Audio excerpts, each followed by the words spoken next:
खूबसूरत पत्नी और प्रेमिका सबको चाहिए, लेकिन वो पत्नी और प्रेमिका बनकर धोखेबाज निकले तो। यह घटना है लखनऊ उत्तर प्रदेश की। 21 मार्च 2025 रात के करीब 10 बज रहे थे।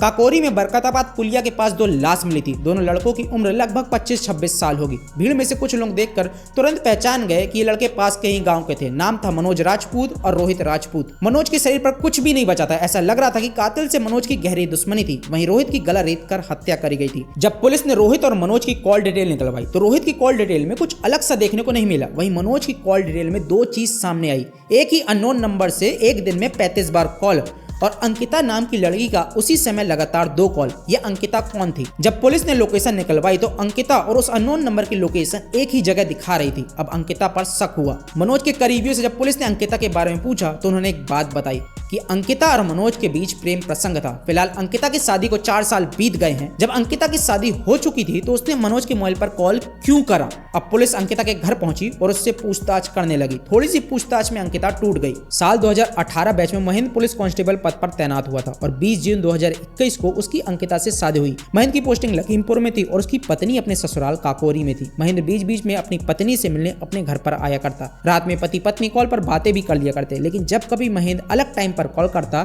अंकिता का कॉल हमेशा उसके रिश्तेदारों के साथ बिजी बताता। 2-3 महीनों तक महेंद्र ये सब चीजें नोटिस करता रहा। अब वो खुद पुलिस में था तो जैक जुगाड़ से अपनी पत्नी की कॉल डिटेल निकलवाता है। कॉल डिटेल में साफ हो चुका था कि अंकिता किसी मनोज नाम के लड़के से घंटों बातें किया करती है। अब अंकिता फंस चुकी थी। वो महेंद्र से बताती कि मैं और मनोज एक दूसरे से प्रेम करते थे। शादी के बाद हमारा रिश्ता टूट चुका था, लेकिन एक रोज मेले में उससे दोबारा मुलाकात हुई। नंबर एक्सचेंज हुआ। फिर जब भी मौका मिलता हम दोनों कॉल पर बातें किया करते और साथ में प्राइवेट टाइम स्पेंड करते। ये सब सुनकर महेंद्र आग बबूला हो गया। उसने अंकिता से बोला, मैं तुम्हें आखिरी मौका देता हूं। तुम्हें मुझ में और मनोज में किसी एक को चुनना होगा। अगर मनोज को चुनती हो तो मैं तुम दोनों के बीच कभी नहीं आऊंगा, और अगर मुझे चुनती हो तो मनोज को जिंदगी भर को भुलाना पड़ेगा। अंकिता अपने पति को चुनती है क्योंकि आशिक बेरोजगार था। महेंद्र की एक शर्त और थी कि मनोज को जान से मारना होगा। इस बात पर भी अंकिता ने हामी भर दी। महेंद्र 2 कीपैड मोबाइल और 2 फर्जी सिम लाता है कि अपने पास रखता है और एक पत्नी को देता है। अंकिता को अच्छे से समझा देता है कि आज के बाद मनोज को अपने पर्सनल नंबर से कभी कॉल मत करना। 24 दिसंबर 2024 को अफेयर का भांडा फूटा था और 21 मार्च 2025 को अंकिता मनोज को मिलने बुलाती है। वो मना करता है, लेकिन